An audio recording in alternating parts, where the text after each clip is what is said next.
Continuing a stretch of 7 games in 11 days, the Challenge Monday night was the first game of a 6-day stretch with 4 games in between here at Gainbridge Fieldhouse. The final game at home before heading out on the road for 3 in a row. And another sellout crowd for the Indiana Fever with over 17,000 fans. Among them, Tamika Catchings was sitting courtside. Julie Plank, a former Indiana Fever assistant coach, was on hand to scout for the Phoenix Mercury, so it was good to catch up with her as well. And then on the Connecticut Sun side, the coaching staff, Stephanie White, the standout performer obviously previously with Purdue and former Indiana Fever player and coach, and her assistant, Breon January, a former Indiana Fever player as well. Well, for the Fever, they had lost 3 games by a total of 68 points, all by double digits, obviously, and including a 21-point loss 1 week ago in Connecticut. That was the season opener for the Fever and the entire WNBA. And the final in this one,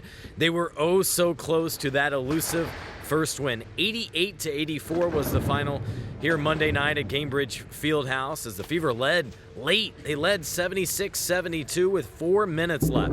But then it was the Sun, the tested, more veteran team, was able to come away with the win. They rallied to a 7-0 burst.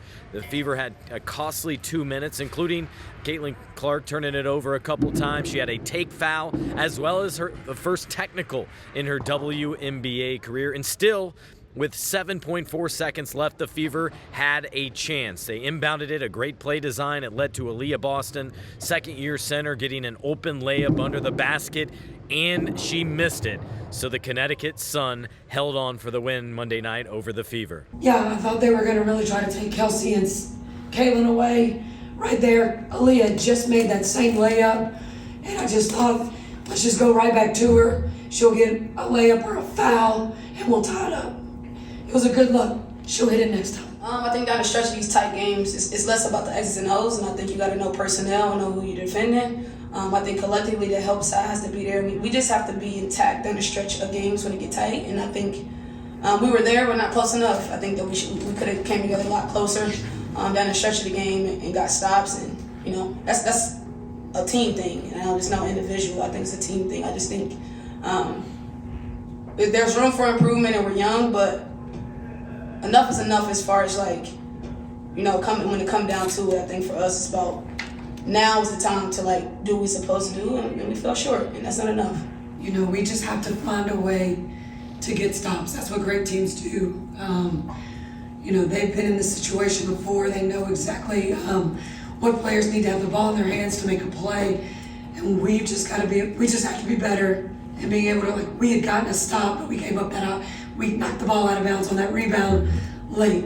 That should have been ours, and I think we're up 2 right there going in our directions. Now the Fever were up 44-41 at halftime, but a few minutes before halftime, they had a scare with Caitlin Clark going down with a left ankle sprain. She called it tight going into shoot around, but still just kind of rolled a non-contact injury, rolled like any player does not want to have, but she joked post-game that you're not a hooper unless you have some kind of tweak like that. Now, she didn't finish out the final 5 minutes, went into halftime. That was about a 20-minute period where she was not on the court playing, was still a little bit stiff, clearly, in that third quarter. And then the fourth quarter, she was relaxed and opened up a little bit, including having 3 straight assists to help carry the Fever to a nice little run, to which they then led 76-72, as I alluded to, before that close finish. Honestly, I turned it pretty good. I think I just got caught. I don't think I stepped on anybody. I'm not sure from the replay, but I don't have the best angles in the world. But it was a little tight this morning, but nothing really out of the ordinary. So, it felt good. I just wanted to get a lot more tape on it as fast as I could to get back out there and playing. And it's hard, especially when, I felt like I kind of started the game off good, and then you get hurt and you got to sit out the last 5 minutes of this first half, and then got to wait halftime. So kind of hard to get kind of into a flow there. So I think it kind of took me till the end of the third quarter to kind of get back into a little bit of a flow. But ankle injuries, every basketball player's had an ankle injury. If not, you're not a true baller, I guess. I don't know. So it'll be a little stiff, but I'll be good. Now, a standout performer for the Fever was Temi. She had her first career double-double for the team, and so good at running the court. I think that's a tandem, and I think she's a player the Fever are going to want to see more of, especially paired alongside Caitlin Clark with her maneuverability, her defense, her length, her size, but yet physicality. And again, the way she ran the floor, especially with Caitlin Clark, that left a lot for us to get excited about, I think, moving forward. Now, she has been out of the league since 2019, but clearly head coach Christy Sides liked what she saw from her in training camp, and today she was really impressive. 11 and 10 off the bench in 23 minutes. Here's what Coach Sides had to say after the game. We're so lucky to have Temi here. You know, she left Minnesota and she didn't think she was going to come back. She saw what was happening here, wanted to come back, wanted to be a part of this. She's been everything for us in the locker room, her veteran leadership.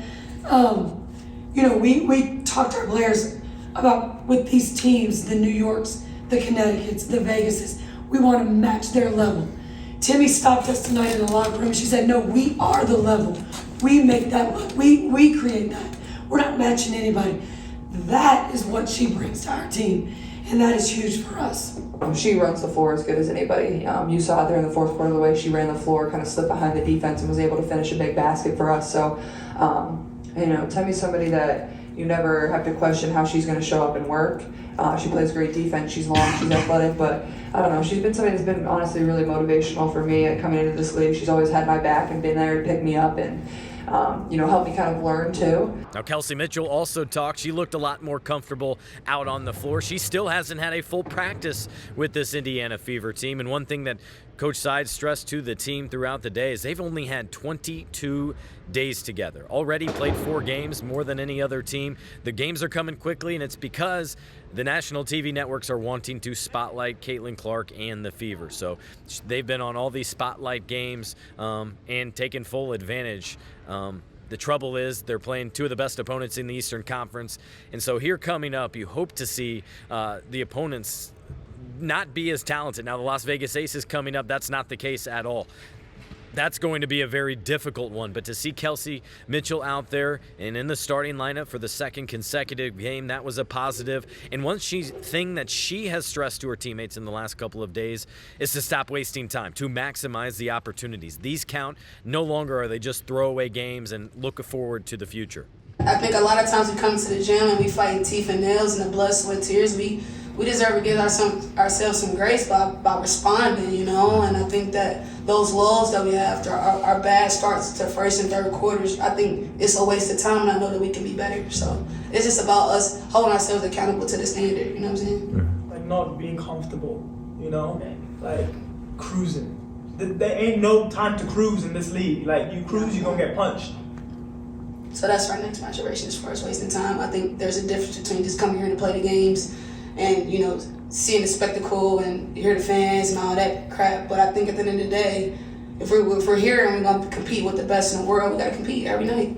I mean, our crowd is incredible. Our fans were incredible. I think you can see the progress that this team is making, and that's why this one hurts a lot, because we were right there. We had plenty of opportunities to go win the game. And so there was a lot of improvement Monday night in the loss, but still defense not nearly good enough, especially defending without fouling. That was costly as they sent the Connecticut Sun to the foul line for 30 attempts compared to their 13 free throw attempts on the evening, despite the Connecticut Sun only shooting 41% from the field and not good at all from three-point land. We did have that exciting Caitlin Clark logo 3 for the first time as she excited the crowd, and I'm telling you what, man, my ears were ringing after that as a lot of Fever fans really enjoyed that. The place was going nuts.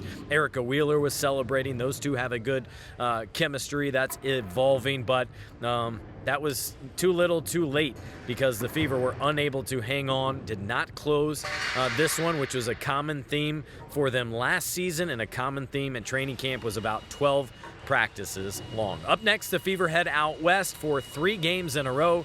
And for the Fever and the other 11 WNBA teams, it starts the charter flight system on Tuesday, something they are all excited about. From a noisy Gainbridge Fieldhouse, I'm Scott Agness of FieldhouseFiles.com.